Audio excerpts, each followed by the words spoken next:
रयत शिक्षण संस्थेचे राब नारायणराव बोरवके महाविद्यालय श्रीरामपूर ऑनलाईन अध्यापन प्रक्रियेमध्ये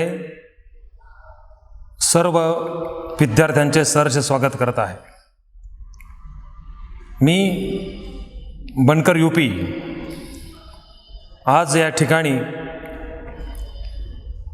12वीच्या नवीन अभ्यासक्रमातील मराठीची एक कविता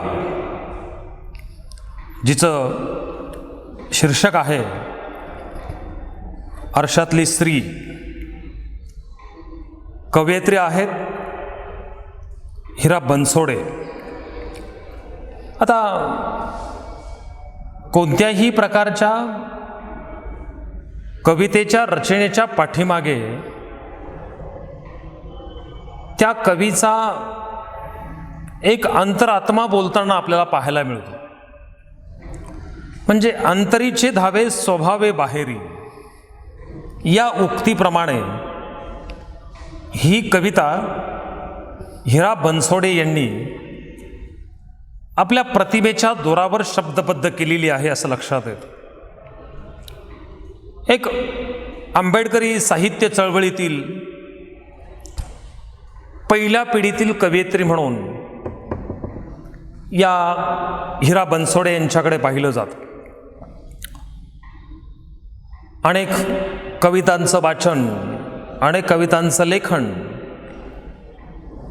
यातून एक विचारांचा पिंड तयार झाला आणि पिंड तयार झाल्यानंतर व्यथा वेदना आपल्या साहित्याच्या माध्यमातून शब्दांच्या रूपानं लोकांपर्यंत पोहोचवण्याचं काम केलं। सातत्यानं लेखनाचा एक प्रभाव, सातत्यानं वाचनाचा प्रभाव त्यांच्यावर झाला आणि आंबेडकरी विचारधारा अगदी कानाकोपऱ्यापर्यंत पोहोचविण्यासाठी ह्या अगदी तत्पर झालेल्या होत्या असंच आपल्याला त्यांच्या लेखनातून दिसून येतं। इथे 2-3 महत्त्वाचे मुद्दे त्यांच्या काव्यातून आपल्याला स्पष्टपणे जाणवताना दिसतात। प्रस्थापित समाजाच्या विरोधामध्ये बंड पुकारणे। आता प्रस्थापित समाज काय होता,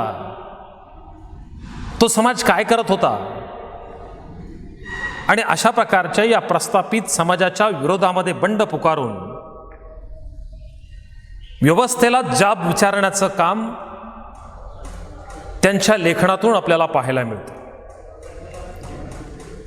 त्यानंतर न्याय हक्काची, अधिकारांची जी भाषा आहे ती भाषा सुद्धा त्यांच्या विविध अंगी लेखनातून आपल्याला पाहायला मिळते।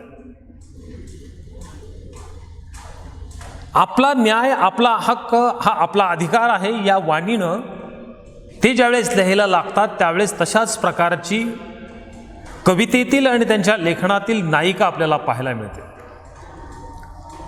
म्हणजे बंड करून उठणारी नायिका त्यांच्या असणाऱ्या लेखनात आपल्याला दिसते। समताधिष्ठित समाज रचनेचं जे काही उतरंड आहे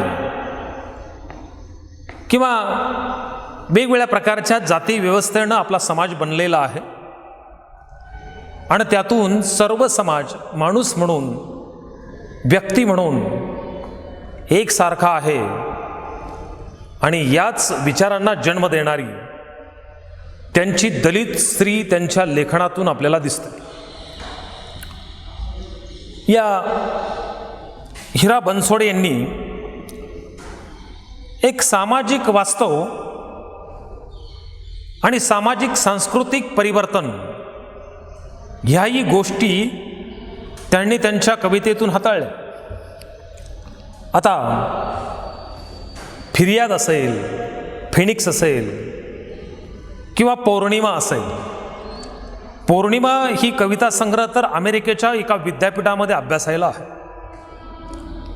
आपल्याकडे प्रथमतः डॉक्टर बाबासाहेब आंबेडकर मराठवाडा विद्यापीठ औरंगाबाद या विद्यापीठीय अभ्यासक्रमामध्ये त्यांच्या कविता होत्या.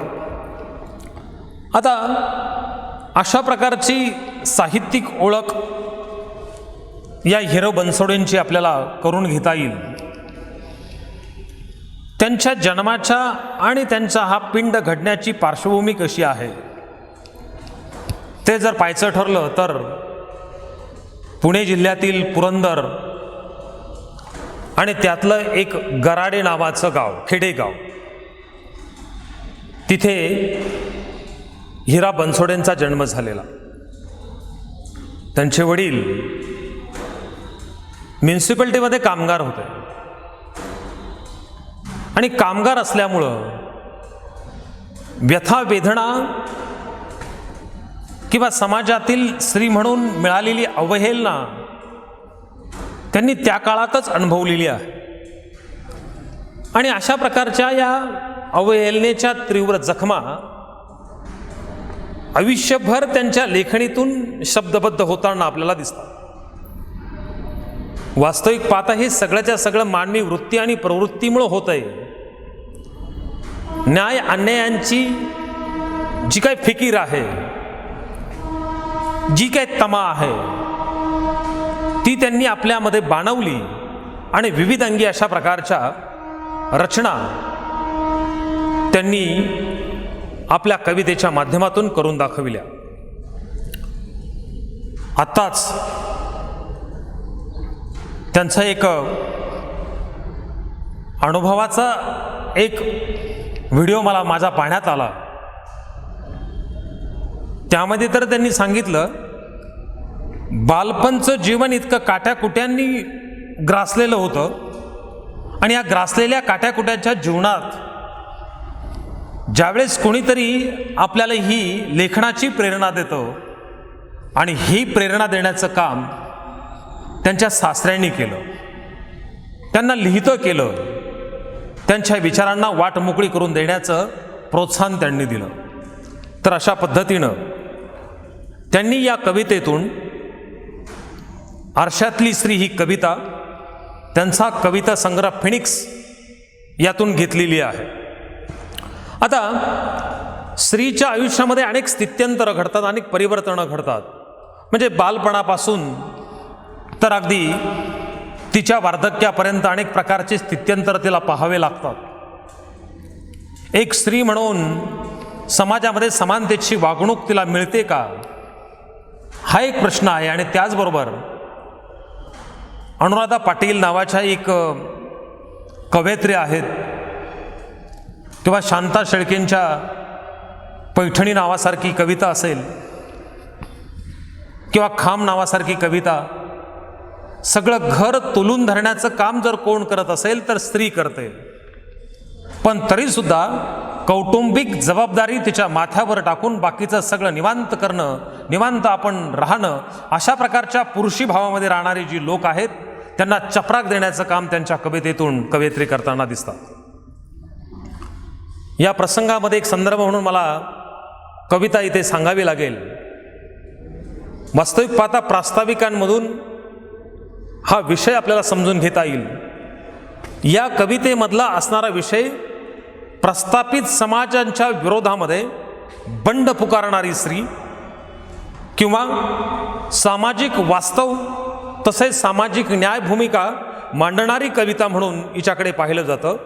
आणि त्याचबरोबर आपल्या न्याय हक्कांची मागणी स्त्रीनं करायलाच हवी अशा प्रकारचा सुद्धा विचार या कवितेतून आहे. आणि म्हणून अनुराधा पाटलांची आणि त्याचबरोबर आणखीन काही कवयित्रींच्या कवितेंच्या काही संदर्भ मला या ठिकाणी द्यावासा वाटतो. त्यामध्ये एक अशी कविता आहे, एक कवयित्री एका छोट्या मुलीकडे पाहते, ती पुलाच्या कठड्यावर बसलेली आहे. पार्श्वभूमी पहा कवितेची काय आहे. पुलाच्या कठाड्यावर पाय झुलवत बसली मुलगी, इकडे उडी घेईल की तिकडे उडी घेईल. सतत मुलींना जन्म देऊन गोवली जाईल का गर्तेत, अबाधित ठेवील का आपला टिकली बांगडीचं स्वातंत्र्य. म्हणजे सतत मुलींना जन्म देऊन ती पुन्हा एकदा तूच मुलींना जन्म देते आणि म्हणून तिच्यावर अन्याय करणारी असणारी समाज व्यवस्था आपण पाहिलेली आहे आणि त्याच गर्तेमध्ये ती ओली जाईल का? ही जर आत्ताच्या आधुनिक परिस्थितीमध्ये आहे तर पौराणिक काळामध्ये सुद्धा समाजामध्ये स्त्रियांना बऱ्यापैकी स्थान होतं. त्यामध्ये आणखीन महत्त्वाचं या ठिकाणी मला सांगावंसं वाटतं ते म्हणजे गार्गी आणि मैत्री नावाच्या दोन विद्वान स्त्री आपल्या संस्कृतीमध्ये आपल्याला पाहायला मिळतात. जर विद्वत्तेच्या भागात ही स्त्रिया गार्गी आणि मैत्रीय होत्या, युद्धकलेमध्ये निपुण असणाऱ्या सत्यभामासारख्या महिला होत्या, जिजाऊ असतील, राणी लक्ष्मीबाई असतील, आणि त्याचबरोबर या संपूर्ण सृष्टीची निर्माण करता अंबा असेल, दुर्गा असेल, आणि ही आमची संस्कृती आहे. आदिशक्ती आदि माय असं म्हटलं जातं. जिच्या मुळच संपूर्ण सृष्टी निर्माण झालेली आहे अशी आदिशक्ती आदि माय अंबाबाई, ह्या जर आपल्या संस्कृती असतील तर या संस्कृतीचे परंपरेनं आपल्या असणाऱ्या या स्त्रींना अवहेलनेची वागणूक का मिळाली? फक्त कौटुंबिक जबाबदारी देऊन तिला एका गर्तेमध्ये का गुंतवण्यात आलं? अशा प्रकारचा विचारभाव या कवितेतून आपल्याला पाहायला मिळतो. या कवितेचं वाचन या ठिकाणी प्रकट वाचन मी करणार आहे आणि या कवितेच्या प्रकट वाचनानंतर आपण या कवितेचा भावार्थ आणि कवितेमधून कवयित्रीला कोणत्या गोष्टींचा स्पष्ट उलगडा करायचा आहे ते आपण या ठिकाणी पाहणार आहोत. तर पाहूया, मी या कवितेचं प्रकट वाचन करतो. सहज आरशात पाहिलं नी डोळे भरून आले. आरशातील स्त्रीने मला विचारले, तूच ना गती माझेच रूप ल्यालेली, तरीही मी नसलेली. किती बदललीस ग तू अंतर्बाह्य. तुला सांगू, तुझ्या अंतरीचे सुंदर पूर्वरंग एक तू कशी होतीस ते पावसाचे तरंग उंजळीत भरणारी चैतन्यमय बालिका. अंगणात दिवे लावावेत तसे सर्वच बहर लावणारी तू नव्यवना. स्वप्नांचे पंख लावून आभाळ झुल्यावर झुलणारी तू ध्येयगंधा. नि आज नकशिखांत तू आहेस फक्त स्थित प्रज्ञा राणी. आरशात भेटलीस तरी बोलत नाहीस ग मन उलगडून. ओठ मात्र असतात पिळवटलेले खसकन देह तोडलेल्या फुलासारखे. इतकी कशी वेढून गेलीस या घनगर्द संसारात. जळतेस मात्र अहोरात्र पारंपरिकतेचे वरदान समजून. अंगणात थांबलेल्या तुझ्या प्रेयस सांदण्याला दार उघडून आत घेण्याचे भान नाही ग तुला. बागेतली ती अल्लड जाईही पेंगुळते तुझी वाट पाहून पाहून. पण तू मात्र झालीस अस्तित्वहीन प्राण हरवलेली पुतळी. अनेकदा तुला मी अशी पाहते की काळीजच हंबरते. रात्रीच्या एकांतात तर हुंदका कंठात दाबून शिवत असतेस तुझे ठिकठिकाणी फाटलेले हृदय. नि पदराखाली झाकतेस देहामधल्या असह्य कळा. तिचे बोलणे ऐकताच मी स्वतःच हिंदकळते. आणि अशातच ती मला गोंजारीत जवळ घेत अधिकर वाणीने म्हणाली, रडू नकोस खुळे, उठ आणि डोळ्यातले हे आसू सोडून दे शेजारच्या तळ्यात. नि घेऊन ये हातात नुकतीच उमललेली शुभ्र कमळांची प्रसन्न फुले. तर अशा पद्धतीनं आपण या कवितेच्या प्रकट वाचनानंतर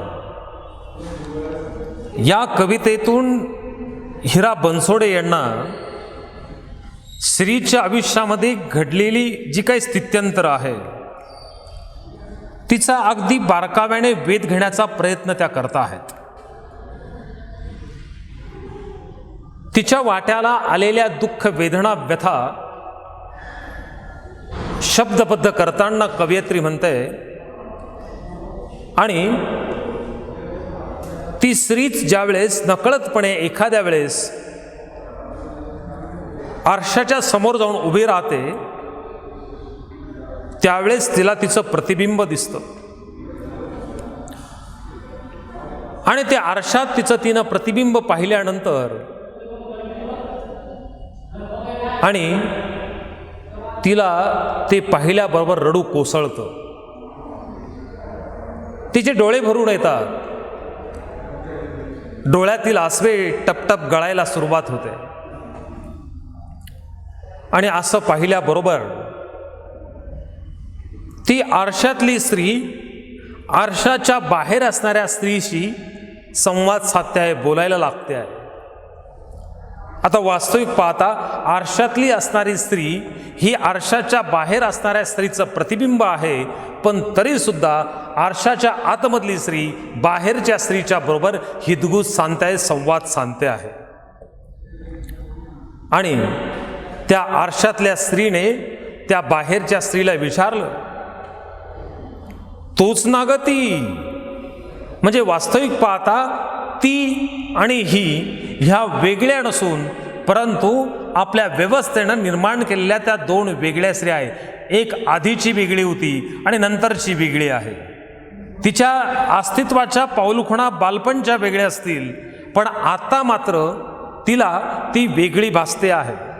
आणि म्हणून आतल्या आरशातली स्त्रीने विचारलेलं आहे, तूच ना ग ती? माझेच रूप ल्यालेली. ल्यालेली ल्यालेली हा शब्द प्रयोग.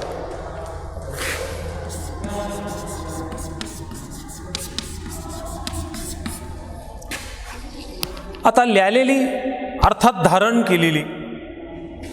रूप, सौंदर्य किंवा आकार. माझेच रूप ल्यालेली तरीही मी नसलेली, त्यात मी नसलेली. माझंच रूप आहे. ज्यावेळेस तू सहजपणे आरशामध्ये पाहते त्यावेळेस तू रडवेली होते, तुझ्या डोळ्यातून आसवे येतात आणि आसवे येल्यानंतर तुझ्याकडे मी पाहते त्यावेळेस ती आतमधली आरशातली स्त्री त्याच्याशी बोलते की तू तीच ना की जिनं माझंच रूप धारण केलेलं आहे. पण जे रूप माझं धारण केलेलं आहे ती मात्र तू नाहीयेस. तुझ्यामध्ये परिवर्तन झालेलं दिसतंय. आणि जे धारण केलेलं सुरुवातीचं तुझं रूप होतं ते आता मला तुझ्यामध्ये दिसत नाहीये. किती बदललीस ग तू. अंतर्बाह्य म्हणजे अंतर्बाह्य, आतून बाहेरून.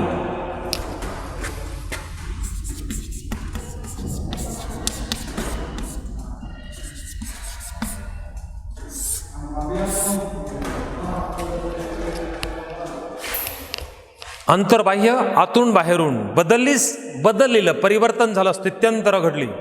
वास्तविक पाहता अशा प्रकारची ही जी काही स्थित्यंतर आहेत, परिवर्तन आहेत, हे स्त्रीच्या वाट्याला पूर्वीपासून चालत आलेली आहे.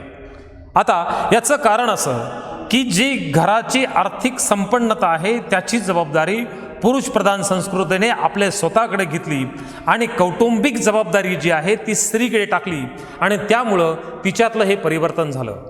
पूर्वीच्या काळी मी मगाशीच सांगितल्याप्रमाणे मैत्री आणि गार्गी ह्या विद्वान स्त्रिया होत्या. त्यांनी आपल्या विद्वत्तेच्या जोरावर आपल्या स्वतःची क्षमता संपूर्ण जगाला दाखवून दिली. सत्यभामासारखी युद्धकलेमध्ये निपुण असणारी महिला ही सुद्धा आपली संस्कृतीची पाळेमुळं आहेत. आणि असं असताना सुद्धा आमच्या स्त्रीला मात्र कुटुंबाच्या जबाबदाऱ्यामध्ये गोवलं जातंय.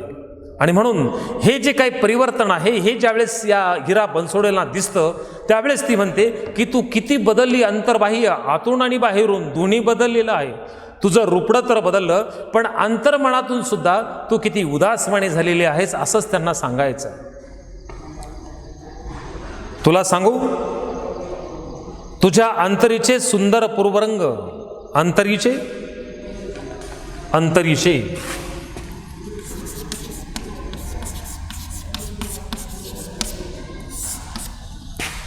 अंतरीचे म्हणजे हृदयातले, पूर्वरंग म्हणजे पूर्व आठवणी, पूर्वी होऊन गेलेले जे काही रंग आहेत ते रंग किंवा वेगवेगळ्या प्रकारच्या आठवणी, पूर्वीचे रंग.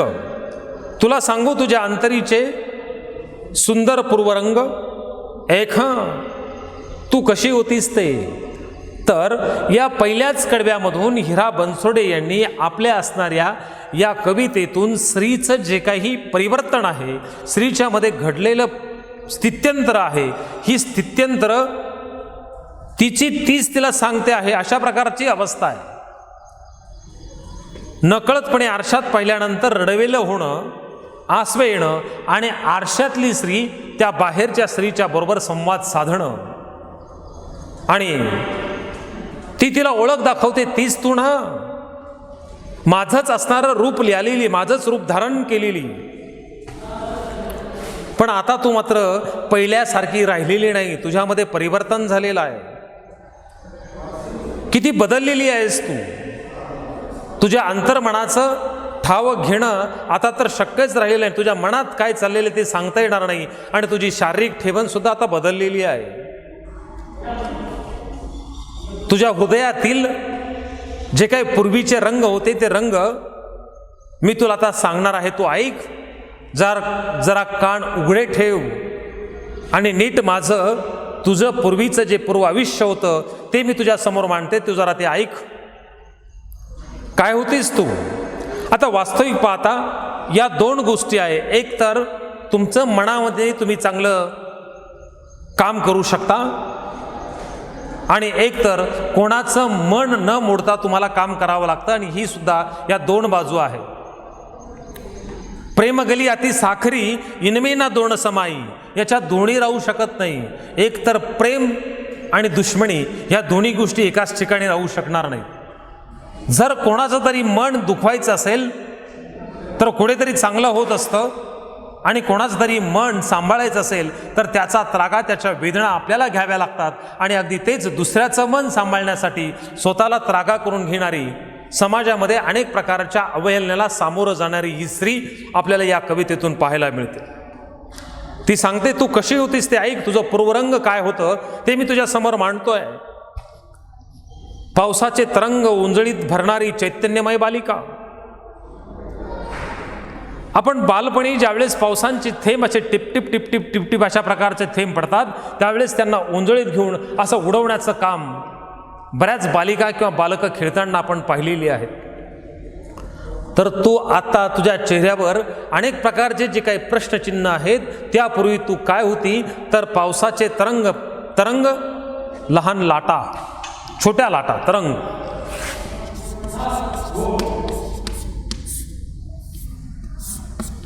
तरंग म्हणजे छोट्या लाटा. समुद्राच्या ज्या भल्या मोठ्या लाटा येतात तशा नाही, तर छोट्या लाटा.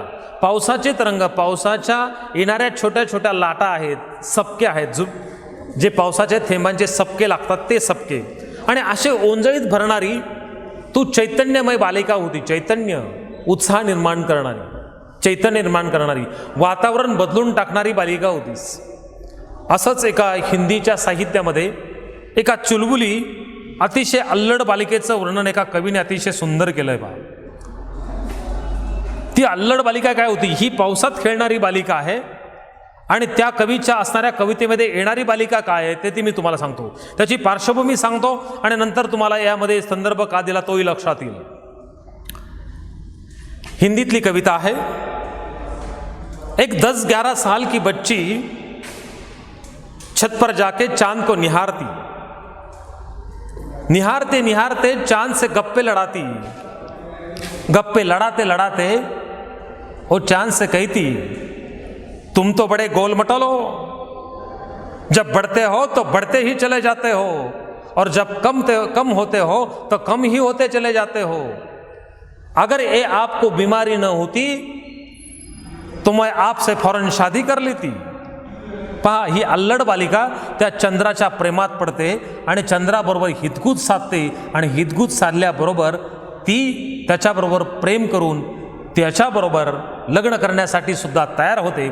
अशा प्रकारचा अल्लडपणा इथे या असणाऱ्या स्त्रीकडे सुद्धा होता. आणि म्हणून कवयित्री म्हणते, पावसाचे तरंग ओंजळीत भरणारी चैतन्यमय बालिका, अंगणात दिवे लावावे तसे सर्वच बहर लावणारी तू नवयौवना. ज्यावेळेस एखादा असणारा अंधाकरमय वातावरणामध्ये एखाद्या प्रकाशाचा दिवा लावल्यानंतर सगळं काही उजळून जातं, झगमगाट होऊन जातो, अगदी त्याच पद्धतीनं तुझं असणारं अस्तित्व कसं होतं तर प्रकाशमान करणारं होतं, वातावरण बदलून टाकणारं होतं, चैतन्यमय करणारं होतं आणि सगळीकडं असा फुलोरा पसरवणारं नवयौवना एक नवयुवती तू होतीस.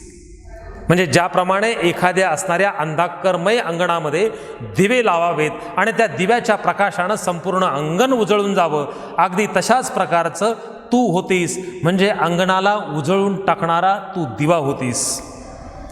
पण आज तुझी अवस्था काय आहे याची आठवण आरशातली स्त्री आरशाच्या बाहेरील स्त्रीला करून देते. आणखीन ती काय होती सांगताना ती म्हणते, स्वप्नांचे पंख लावून आभाळ झुल्यावर झुलणारी तू ध्येयगंधा. आणि नवयौवनामध्ये तरुणपणामध्ये अनेक प्रकारांची स्वप्न उराशी बाळगून आपण काय करणार आहोत, कोणत्या पद्धतीनं काम करणार आहोत याचे मनसुबे आखणारी ही यौवना होती. आणि स्वप्नांचे पंख लावून ज्याप्रमाणे एखाद्या झुल्यावर मोठा झोका घ्यावा आणि त्या झोक्याबरोबर कोणत्याही प्रकारच्या संकटाची तमा न बाळगता मी माझ्या ध्येयापर्यंत जाणारी आहे, अशाच प्रकारची ही ध्येयगंधा होती. आपल्या ध्येयांच्याद्वारे तो एक सुंदरसा वास, गंध, सुवास पसरवणारी तू नवयौवना होतीस. स्वप्नांचे पंख लावणारी तू एक युवती होतीस. पण आज झालंय काय? नि आज नखशिकांत तू आहेस फक्त स्थित प्रज्ञा. तू नखशिकांत, नखापासून तर शिरापर्यंत, पायाच्या नखापासून तर शिरापर्यंत तू आता परिवर्तित झालेली आहे. तुझ्यातलं परिवर्तन झालेलं आहे. तू अल्लड होतीस, पावसांच्या पाण्याच्या थेंबाबरोबर खेळणारी बालिका होतीस. अंगणामध्ये दिवे लावून संपूर्ण अंगण अगदी तेजोमय करणारी एक नवयौवना होती, सुंदरी होतीस, युवती होतीस. स्वप्नांचे पंख लावून आपल्या ध्येयापर्यंत उंच भरारी घेणारी, झुल्यावर झुलणारी अशी तू एक युवती होतीस. पण आज मात्र तुझ्या नखापासून तर शिरातील केसांपर्यंत परिवर्तन झालेले आहेस. तू एक स्थितप्रज्ञा झालेली आहेस. स्थितप्रज्ञा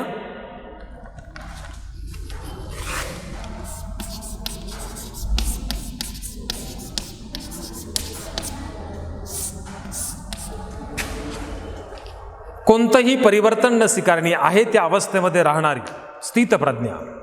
कोणतंच परिवर्तन तिला अपेक्षित नाही, करायचं नाही, अशा प्रकारच्या स्थितीमध्ये असणारी स्त्री. आणि स्थितप्रज्ञा राणी झाली, त्या स्थितप्रज्ञेची तू राणी झालेली आहेस. म्हणजे एवढं परिवर्तन तुझ्यात झालं, नखशिकांत तू बदललीस, एखाद्या स्थितप्रज्ञेच्या राणीसारखी झाली. तुला कोणत्याच प्रकारचं परिवर्तन नको. पूर्वी तुला सगळंच्या सगळं नवं बदललेलं असायला हवं होतं, पण आता मात्र तुला त्या आहे त्याच अवस्थेमध्ये राहावंसं वाटतं. तू स्थितप्रज्ञ झालेली आहेस. आरशात भेटलीस तरी बोलत नाहीस ग मन उलगडून. म्हणजे ज्या ज्या वेळेस तुझ्या आणि माझ्या गाठीभेटी होतात आणि त्यातल्या त्यात ज्या गाठीभेटी होतात त्या फक्त आता आरशात होतात. आणि आरशात झाल्यानंतर तू जी आत्ताच्या अवस्थेमध्ये आहे, तुझं असणारं मनातलं जे काही वेदना आहेत त्या मला येऊन सांगशील, माझ्याशी बोलशील, माझ्याबरोबर शेअर करशील असं वाटतं. पण तू तुझं मन उलगडून दाखवत नाहीस. तुझ्या मनामधल्या असणाऱ्या दुःखांचे जे शल्य आहेत ते तू कोणाच्या समोर उलगडून दाखवत नाही. तू अगदी आपल्या मनातल्या मनात त्यांना दाबून ठेवलेलं आहे. बाईचं आतल्या आत कुडणं आणि वरवरचं हसणं असतं. म्हणजे आतल्या आत कुडत राहायचं आणि कुडणं म्हणजे आतमधल्या आतमधलं पेटणं हे या ठिकाणी आहे. मन उलगडून सांगत नाही. मनामध्ये जे काही तिचं दुःख आहे ते शब्दांच्या माध्यमातून दुसऱ्यापर्यंत बोलत नाहीत. म्हणजे तिचं कुडणं चाललेलं आहे, आतल्या आत पेटणं आहे. आणि ओठ मात्र तिचे पिळवटलेले आहेत. म्हणजे ओठ अगदी दाबून आहेत. ओठांच्या आतमध्ये ते दुःखांच्या वेदनांचे शब्द येत आहेत, पण ते पिळवटून गेल्यामुळं उलगडत नाहीत, त्या ओठातून शब्द बाहेर पडत नाहीत। आणि तू झालीच कशी की एखादं देह खसकन तोडावा आणि फुलांचा देह त्या पद्धतीनं तिथे दिसावा, अशा प्रकारच्या अवस्थेमध्ये या ठिकाणी हे आहे। आणि म्हणून इतकी कशी तू आता संसारामध्ये गुंतून पडलेली आहेस, ज्याप्रमाणे एखादा घनगर्द शब्द पहा,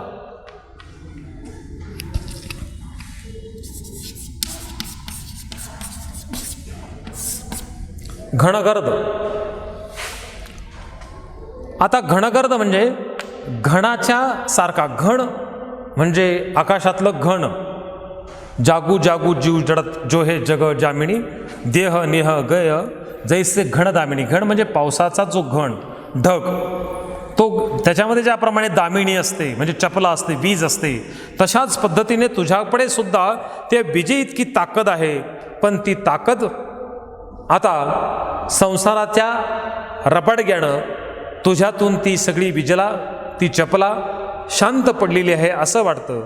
आणि तू आता अगदी त्यात भिडलेली आहेस, त्या संसाराच्या गाड्यामध्ये अडकलेली आहेस आणि परंपरेच्या मध्ये तू अडकून पडलेली आहेस। परंपरेने तुझ्या वाट्याला आलेलं जे स्त्रीचं जीवन आहे ते तू वरदान समजून जीवन जगते आहेस, अशा प्रकारची अवस्था तुझी आहे।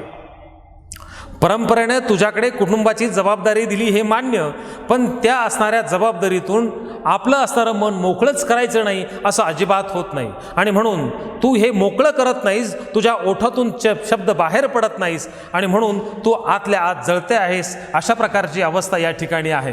तर या ठिकाणी आपण या कवितेच्या 3 कडवे आपण पाहिलेले आहेत, आणि या 3 कडव्याच्या नंतरचा असणारा जो पुढचा भाग आहे तो आपण नंतरच्या भागामध्ये पाहणार आहोत। तोपर्यंत धन्यवाद।